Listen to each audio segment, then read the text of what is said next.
He may have retired from all forms of cricket, but his political innings started when the homeboy decided to run for 2019 general elections from his East Delhi constituency as BJP's candidate. Please welcome Gautam Gambhir. Welcome to Odisha. Thank you so much. So I would like to start by asking you कि आपका sports से लेके politics का सफ़र कैसा रहा and आपने कैसे decide किया कि आपको अब पॉलिटिक्स करना है? ऐसा क्या था जो आपको इंस्पायर किया पॉलिटिक्स को चुनने के लिए? देखिए, पहले तो मैं आपको बताऊंगा मेरा स्पोर्ट्स का सफ़र कैसा रहा. मेरा स्पोर्ट्स का सफ़र बहुत अप एंड डाउन्स का रहा. बहुत ज़्यादा क्रिटिसिज्म भी हुआ, लेकिन at the end of the day जब when I look back at things, मुझे लगता है कि when I was growing up तो मेरी एक ही ड्रीम थी to be part of the world cup winning team. और बहुत कम ऐसे खिलाड़ी हैं इस देश में जिनको ऐसा अवसर 2 बार मिला है कि वो 2 वर्ल्ड कप जीत सकें. देखिए, कंट्रीब्यूशन अलग बात है. कंट्रीब्यूशन तो आपका फ़र्ज़ है कंट्रीब्यूट करना, लेकिन जब आप किसी भी खिलाड़ी से पूछेंगे कि उसका असली मकसद क्या है तो वो वर्ल्ड कप जीतना था. और 2007 से पहले तक मैं एक भी वर्ल्ड कप नहीं खेला था. अंडर 14 वर्ल्ड कप मिस किया, अंडर 19 वर्ल्ड कप मिस किया, 2003 वर्ल्ड कप मिस किया, 2007 वर्ल्ड कप मिस किया. जब 2007 वर्ल्ड कप मिस किया तो मुझे एक टाइम पे लगा जो मेरी चाइल्डहुड ड्रीम थी जब मैं क्रिकेट खेल रहा था कि मेरे को वर्ल्ड कप खेलना है, तो मुझे लगा वो कभी भी फुलफ़िल नहीं होगी. बट उसके बाद जब 2007 सेम ईयर में T20 वर्ल्ड कप में खेलने का मौका मिला तो देन स्टार्ट किया ज़ीरो बना के. तो पहला वर्ल्ड कप किसी भी सॉर्ट का और पहला मैच पाकिस्तान के अगेंस्ट जिसमें ज़ीरो बनाया. Then I thought that this script it can't be like this, it cannot be like this because I waited for something like this for a very long time. तो ये नहीं हो सकता कि यहाँ पर ये स्क्रिप्ट यहाँ ख़त्म हो जाए. Then I obviously we became the world champions inaugural T20 World Cup. उसके बाद in 2011 as well. But बहुत ups and downs थे. बहुत ऐसा किसी भी क्रिकेटर के साथ नहीं होता कि जर्नी एक ही तरीके की जाए. बट वहाँ से जब आपने पॉलिटिक्स की बात करी, पॉलिटिक्स का मैं आपको बताऊँगा, मेरे घर में शायद मेरे फादर को लेके और कोई भी खुश नहीं था कि मैं पॉलिटिक्स ज्वाइन करूँ. Because I was always away from home, never lived with my parents a lot. Because मैं जब स्कूल में था तो मैं रणजी ट्रॉफी खेला, उसके बाद मैं NCA चला गया, 2 साल 6 महीने वहाँ रहा. तो and then obviously my wife obviously was not very happy because she wanted, I had a young family as well, so she thought कि I should stay at home, concentrate or probably help my dad in his business, commentary and all that stuff. But मैंने हमेशा एक चीज़ सोची है कि मैं कभी भी social media sensation बनना नहीं चाहता था. नेवर. कि मैं ये नहीं चाहता था कि मैं हर मुद्दे पे ट्वीट करूं और फिर अगले मुद्दे के बारे में सोचूं कि जब अगला मुद्दा आएगा देश का फिर उसके बारे में ट्वीट करूं अपने AC काउच पे बैठ के. अगर आपको ज़िंदगी में कोई चीज़ चेंज करनी चाहते हैं अगर आप, तो आपको अपने कंफर्ट जोन से बाहर आना ही पड़ता है. तो वो एक डिसीजन था. When I spoke to my dad and he said you should, people like you should get into politics. लेकिन अगर आज 2 साल होने वाले हैं मई में, अगर आप मुझसे आज पूछेंगे, देयर हैज़ बीन डेज कि जब मुझे लगता है कि शायद ये ठीक निर्णय लिया मैंने या नहीं लिया. बट जब आप किसी की मदद करते हैं, जब आप एक्चुअली किसी की ज़िंदगी को टच करते हैं, तो वो बहुत सेटिस्फैक्ट्री चीज़ है, बहुत सेटिस्फैक्शन मिलती है उससे. लेकिन कई बार ऐसे भी दिन आते हैं जब आपको लगता है कि is it actually worth it. तो अगर आप ओवरऑल मुझसे पूछेंगे अभी 2 साल के पॉलिटिकल करियर में, तो आपसे अप्स एंड डाउन्स रहे हैं. कई बार फ्रस्ट्रेटिंग भी रहे, कई बार बहुत ज़्यादा सेटिस्फैक्ट्री भी रहे, क्योंकि यही एक ऐसी फील्ड है जहाँ पर आप एक्चुअली रियलिटी को देख सकते हैं, ज़मीन पे उतर के लोगों की ज़िंदगी को बदल सकते हैं. तो that was the only reason why I actually got into politics. So अभी तो इट्स जस्ट 2 years और इससे ज़्यादा मैं एलाबोरेट कर नहीं सकता था ये क्वेश्चन को. Very well said, very well said. Comfort zone से बाहर निकलना चाहिए. मैंने अक्सर ये सुना है आपके बारे में कि आप एक बहुत simple, sweet and kind person हैं, राइट? एंड इनफैक्ट मैंने एक इंटरव्यू में भी पढ़ा जो आपकी वाइफ ने दिया था कि ये एक क्वालिटी है जिसके लिए उनको आपसे प्यार हो गया. तो मैं पूछना चाहती हूँ, एक और आर्टिकल मैंने पढ़ा जहाँ पे मैंने देखा former chief selector Sandeep Patil, उन्होंने कहा था कि आपको इंडिया के टीम से ड्रॉप किया गया because of so called attitude problem. ये कौन से एटीट्यूड के बारे में बात कर रहे हैं एंड ये कैसे डील करते हैं आप इन सिचुएशन से? देखिए, जहाँ तक सिंप्लिसिटी की बात है, मेरे ना बहुत ज़्यादा डिज़ायर्स है नहीं. और वो कंप्लेंट मेरे घर में सबको है मुझसे, मेरे डैड से लेके, मेरी मदर से लेके, मेरी वाइफ से लेके, क्योंकि मेरा आधा जो वार्डरोब है, 90% वार्डरोब सिर्फ H&M की टी शर्ट्स के साथ भरा हुआ है. और मैंने शादी से पहले my mother used to shop for me, शादी के बाद my wife shops for me. तो मैं अगर कभी शॉपिंग गया हूँ तो सिर्फ अपने बच्चों को लेके गया हूँ शॉपिंग। और जहाँ तक कि एटीट्यूड की बात है, देखिए जब कोई बंदा सच बोलता है उसके ज़्यादा दोस्त होते नहीं हैं। और मैंने ज़िंदगी में हमेशा एक चीज़, जब मैं बड़ा भी हो रहा था तो मैंने अपने आप से एक ही चीज़ प्रॉमिस किया था कि चाहे कुछ भी हो जाए, और उसका मेरे को खामियाजा भुगतना भी बहुत पड़ा है, चाहे वो क्रिकेट हो चाहे वो बाकी जगहों पे हो। सच बोलने की हिम्मत, जब आप किसी चीज़ को सच बोलने की हिम्मत रखते हैं तो फिर कई लोगों को वो एटीट्यूड लगता है। और अगर आप अपना डिसीजन, जब वो चेयरमैन थे, देखिए वो बहुत पुरानी बात है, जैसे मैंने आपको बोला कि आपको खामियाजा भुगतना पड़ा क्योंकि आप सच बोलने की आप में हिम्मत थी, तो मैं ड्रॉप भी हुआ जो मुझे ड्रॉप नहीं होना चाहिए था। लेकिन अगर आप अपने आप को डिफेंड करके दूसरे को आप ये बोलेंगे उनको एटीट्यूड प्रॉब्लम है, तो मैं यहाँ इतने सारे लोग बैठे हैं, किसी के भी एटीट्यूड के बारे में बात कर सकता हूँ। अगर एटीट्यूड प्रॉब्लम है तो उनको बाहर आके साफ करना चाहिए था कि किस तरीके की एटीट्यूड की प्रॉब्लम है। और देखिए एलिगेशंस तो लोगों पे लगती रहती हैं। मैंने हमेशा अपनी ज़िंदगी बहुत ब्लैक एंड वाइट तरीके से जी है, और हमेशा जीऊँगा भी ब्लैक एंड वाइट तरीके से। जो सच है वो बोलूँगा, जो गलत है उसके अगेंस्ट खड़ा होऊंगा। इस तरीके से मैं जीना चाहता हूँ। और अगर किसी को लगता है ये मेरा एटीट्यूड है तो फिर ये मेरा एटीट्यूड है, क्योंकि कई बार आपको हर व्यक्ति को डिफरेंट तरीके से डील करना ही पड़ता है। जी, बहुत सही। मेरा अगला सवाल ये है कि जब आपने टेस्ट सेंचुरी खेला था नेपियर्स में, न्यूजीलैंड में 2009 में, वो आपका सेंचुरी बहुत यादगार रहा है। उस टाइम पे आपको कैसे लगा?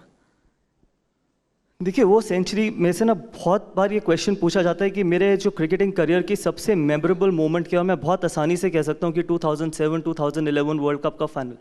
लेकिन मैं ना बहुत इम्पेशेंट बॉय हूँ, मतलब मेरे में पेशेंस नहीं है। और 2.5 दिन खेलना, क्योंकि वो मैंने कभी अपने आप से भी एक्सपेक्ट नहीं किया था कि मैं 2.5 दिन कभी बल्लेबाजी कर सकता हूँ, और वो भी न्यूजीलैंड में जाके, क्योंकि वो मेरा पहला न्यूजीलैंड का दौरा था।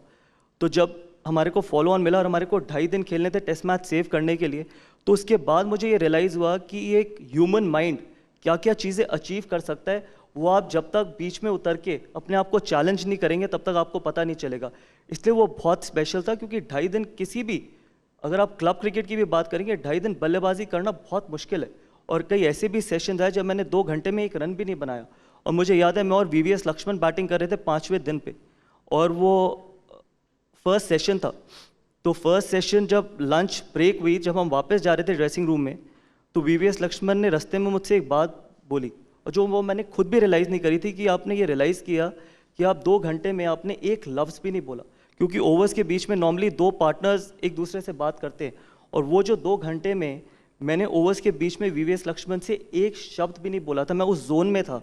तो कई बार जब आप अपने आप को चैलेंज करते हैं, जब आपके पास एक सामने लक्ष्य होता है और उसको आप अचीव करने के लिए किसी भी हद तक जा सकते हैं, तो वो जोन में रहना बहुत ज़रूरी है। इसलिए मुझे लगा कि वो सबसे मेमोरेबल इनिंग्स इसलिए थी क्योंकि मैंने अपने आप को चैलेंज किया था। देखिए आप प्रैक्टिस करते हैं, आप हमेशा बड़े मैचेस में रन बनाने की कोशिश करते हैं, रन बनाना चाहते भी हैं, लेकिन शायद वो टेस्ट मैच अगर मैं आउट भी हो जाता तो लोग उसके बारे में इतना ज़्यादा बोलते ना, क्योंकि इंडिया पहले भी हारी है ओवरसीज़ बाहर जाके, और ऐसा नहीं है जीती नहीं है, जीती भी है।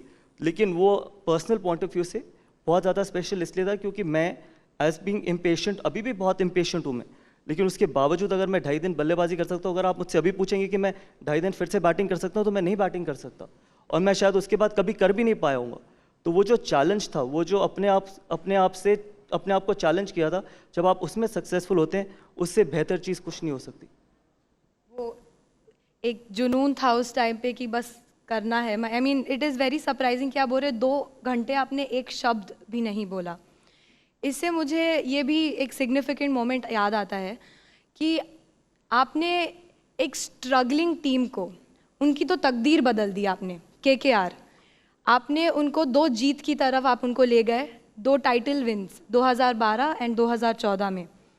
ऐसा क्या उस टीम में नहीं हुआ था जो आपके कैप्टनसी के अंडर हुआ, जो वो टीम जीत की तरफ गई, वो भी 1 बार नहीं 2 बार? देखिए पहली बात तो ये है कि कैप्टन सिर्फ उतना ही अच्छा है जितना अच्छी उसकी टीम है। अकेला कैप्टन कुछ नहीं कर सकता ऑनेस्टली। लेकिन मैं जब KKR में गया था, जब पहली बार मैं 2011 में KKR के लिए पिक हुआ, जो मैंने कभी एक्सपेक्ट नहीं किया था कि KKR मुझे पिक करेगी, क्योंकि मैं हमेशा पहले 3 साल दिल्ली के लिए खेला। इनफैक्ट मेरे दोस्त ने मुझसे पूछा, जब ऑक्शन थी मैं साउथ अफ्रीका में था, कि क्या लगता है तुझे, तो मुझे लगा कि केकेआर छोड़ के सब मेरे लिए बिड करेंगे।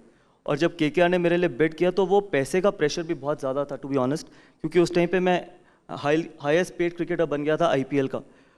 तो जब मेरी शाहरुख खान से फर्स्ट टाइम बात हुई फ़ोन पे, जब मैं पिक हुआ तो उन्होंने डिसाइड किया कि मैं कैप्टनसी करूँगा, तो मैंने सिर्फ उनको एक चीज़ बोली थी कि चाहे मैं इस फ्रेंचाइज में 1 साल रहा हूँ, 2 साल रहा हूँ, 3 साल रहा हूँ, 10 साल रहा हूँ, जब मैं ये फ्रेंचाइज छोड़ के जाऊँगा तो इसको बेहतर पोजीशन में छोड़ के जाऊँगा। और उधर से भी उतने ही अच्छा रिस्पांस आया कि ये आपकी टीम है, आप इसको बनाना चाहते हैं बनाएं, तोड़ना चाहते हैं तोड़े। तो जब मैं पहले दिन कलकत्ता लैंड हुआ तो मैंने एक चीज़ बोली थी टीम को कि कोई भी लीडरशिप सिर्फ 3 पिलर्स पे खड़ी होती है, ऑनेस्टी, अकाउंटेबिलिटी एंड ट्रांसपेरेंसी। अगर ये 3 पिलर हैं आपकी लीडरशिप में तो वो कोई भी चीज़ उसको ख़राब नहीं कर सकती, हिला नहीं सकती। तो मैं अपने 7 साल जब मैंने कैप्टनसी करी, मैं I can bet my life on it कि मैंने एब्सोल्यूट ऑनेस्टी के साथ करी। उसके साथ अकाउंटेबिलिटी बहुत इंपॉर्टेंट है, क्योंकि एज ए लीडर किसी भी फेज में हो आप, चाहे आप पॉलिटिकल फेज में हो, चाहे आप कॉर्पोरेट लाइफ में हो, चाहे आप स्पोर्ट्समैन हो, एज ए लीडर आपकी सबसे बड़ी चीज़ वो है, स्ट्रेंथ है कि आपके पास अकाउंटेबिलिटी है या नहीं, for success and for failure. देखिए, सक्सेस जब होता है तो सबको बहुत अच्छा लगता है कि क्रेडिट लेना, लेकिन एक असली लीडर की जो पहचान है कि जब आपके पास जब क्रिटिसिज्म हो रहा हो तो आप पीछे मत खड़े होइए, आप आगे जाके उसको फेस करिए, क्योंकि आपको अपनी टीम को डिफेंड करना बहुत ज़रूरी है। शायद जब आपको क्रेडिट मिले तो अपनी टीम को क्रेडिट दो, क्योंकि कप्तान उतना ही अच्छा है जितनी अच्छी उसकी टीम है, लेकिन जब क्रिटिसिज्म हो रहा हो तो आप पीछे रह के बंदूक नहीं चलाते, आप आगे रह के जो बुलेट है उसको फेस करते हैं। तो इसलिए accountability is very important, at the same time transparency, कि आप जितना ओपन फोरम रखेंगे, क्योंकि कई बार ऐसा भी हो, ऐसा नहीं हुआ कि 7 साल में लोगों ने, मेरे ही टीममेट्स ने मेरे को कुछ बोला ना हो, क्या वो मेरे से हमेशा खुश रहे हो। 7 साल में कई लोगों को मैंने ना खुश भी किया होगा, लेकिन बहुत ओपन फोरम था कि जहाँ पर वो मुझसे डिस्कस कर सकते थे, वो मेरे पास आके, मेरे रूम में आके मुझसे बात कर सकते थे, क्योंकि जब 25 लोगों का स्क्वाड होता है तो आप सिर्फ 11 को ही खिला पाते हैं।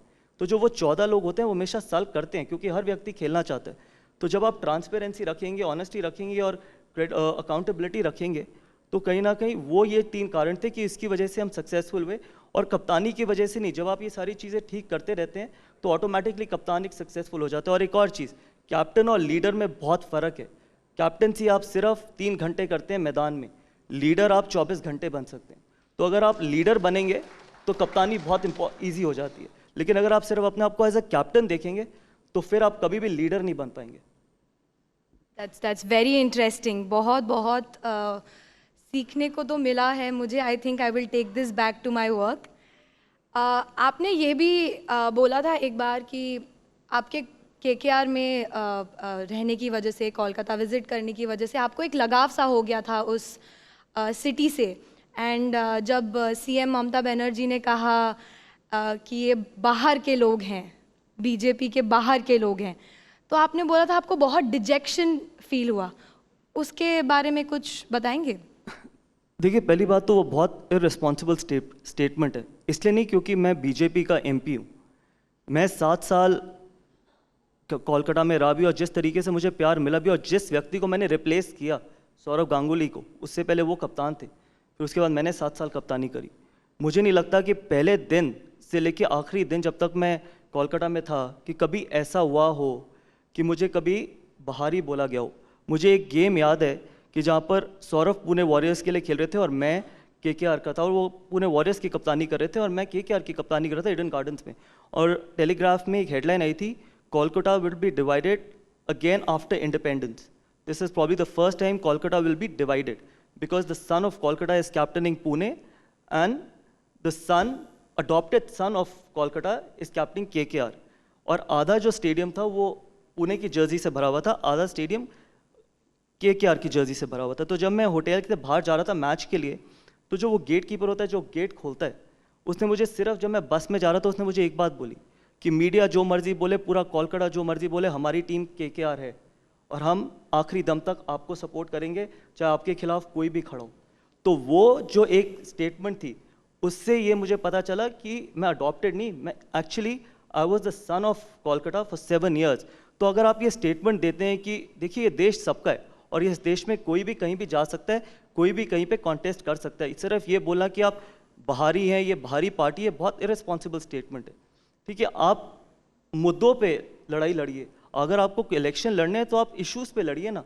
किसी को भारी कहना, वो भी अपने देश में, कहीं ना कहीं ये मुझे नहीं लगता कि ये ठीक स्टेटमेंट है।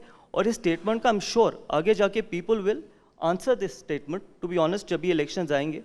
क्योंकि अगर आज आप दिल्ली आते हैं और आपको ये बोला जाए कि आप भारी हैं, तो आपको भी अच्छा नहीं लगेगा। या मैं कोलकाता जाता हूँ और मुझे ये बोला जाए कि आप भारी हैं, बिकॉज मेरा देश है, हम सबका देश है, ठीक है, और हम कहीं पर भी जा सकते हैं। We all are Indians and we should be proud of it. तो आई डोंट थिंक सो कि किसी भी पॉलिटिशियन को या किसी भी पॉलिटिकल पार्टी को इस तरीके की स्टेटमेंट देनी चाहिए। आप जीत रहे हो, हार रहे हो, आप सरकार में हो, आप नहीं हो, that is irrespective, but every Indian has equal right to travel everywhere across the country, and everyone should be proud to be called themselves as Indians. Wow, that is clearly an irresponsibility on their part. Yes. Moving to politics, हमने ये भी सुना कि आपने जैसे join किया, आपने east Delhi के कॉन्स्टिट्यूंसी में विमेन सेफ्टी के लिए CCTV कैमरास का काम शुरू कर दिया था।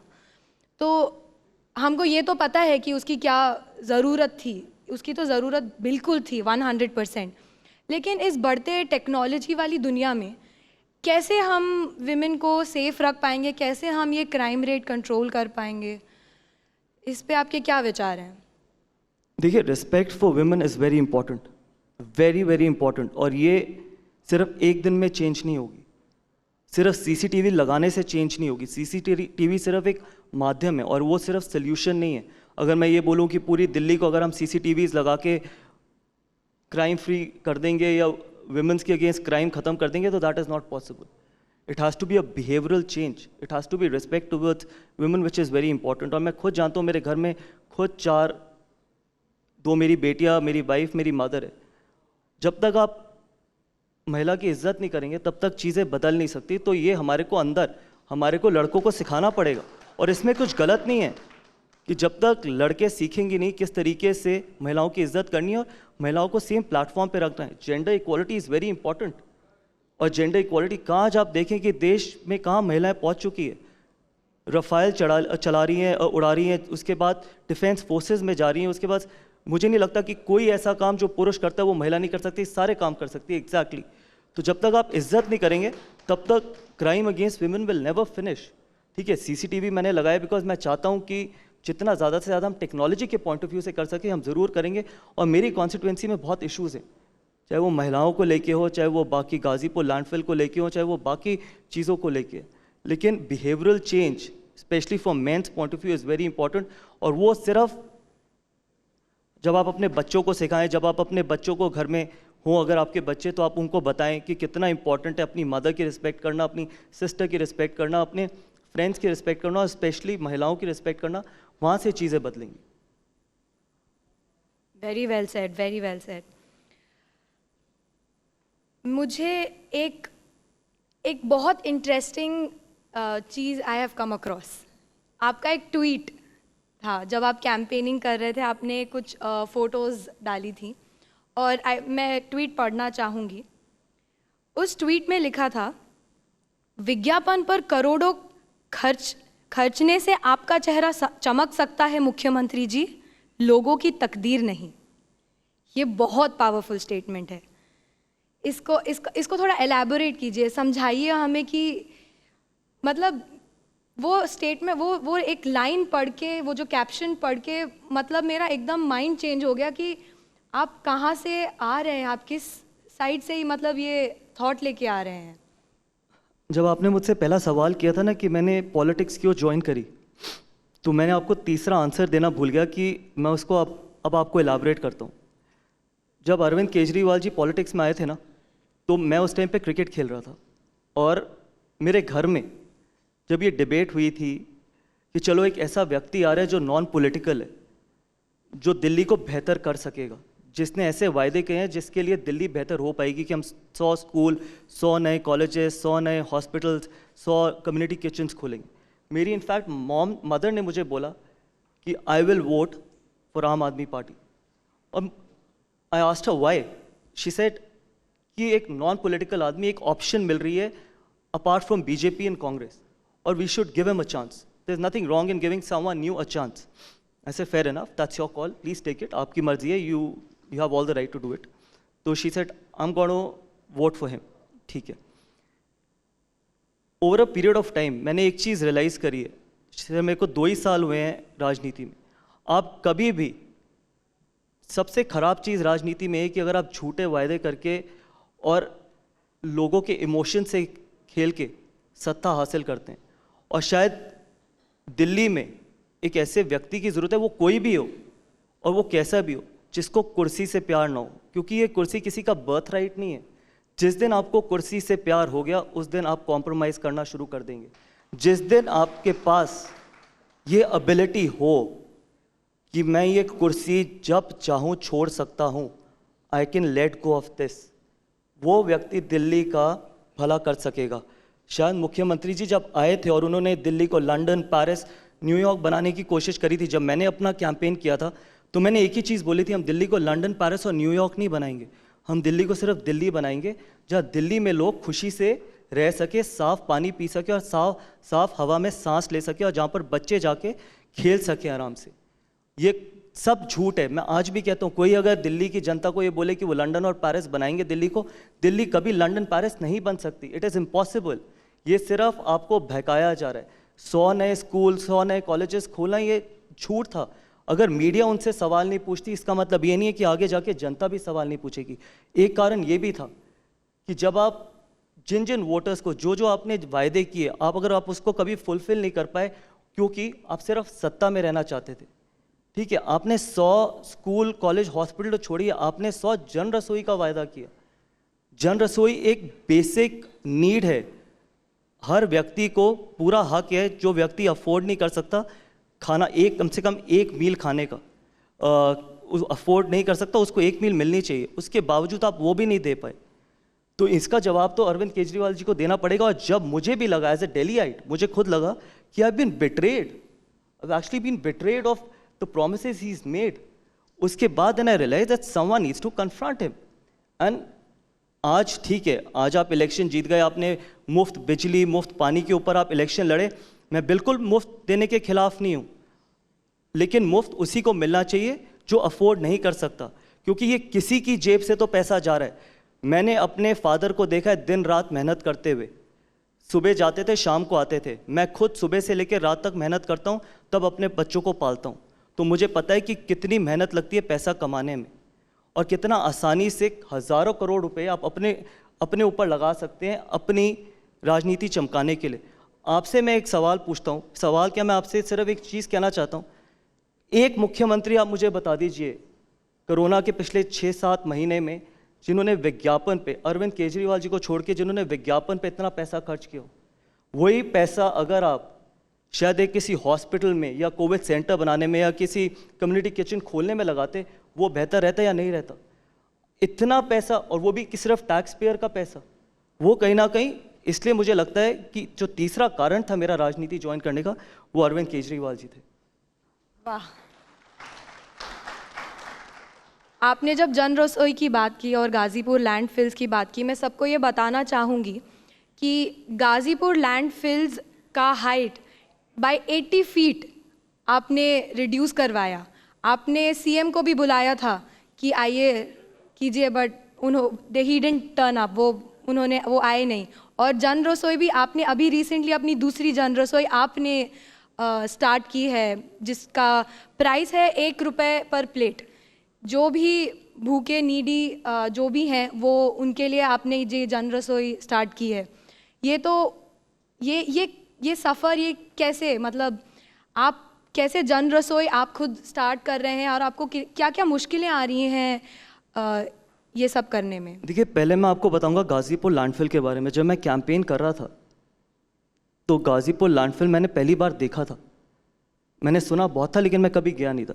तो मैं जिस व्यक्ति के साथ बैठा था गाड़ी में, मैंने उनसे पूछा कि ये गाज़ीपुर लैंडफिल ख़त्म कैसे होगा? कहता आप छोड़ दीजिए, ये कभी ख़त्म नहीं होगा. ऐसे नहीं, ये ख़त्म होगा. जब मैं कैंपेन करने किसी एक घर में गया, तो वहाँ पर महिला और बच्चा, एक उनका छोटा बच्चा था. तो महिला ने मुझे अपनी बालकनी में लेके गई. उन्होंने कहा आप यहाँ पर खड़े होइए 5 मिनट. मैं 5 मिनट खड़ा नहीं हो पाया. It was stinking. जब मैं अंदर आया ड्राइंग रूम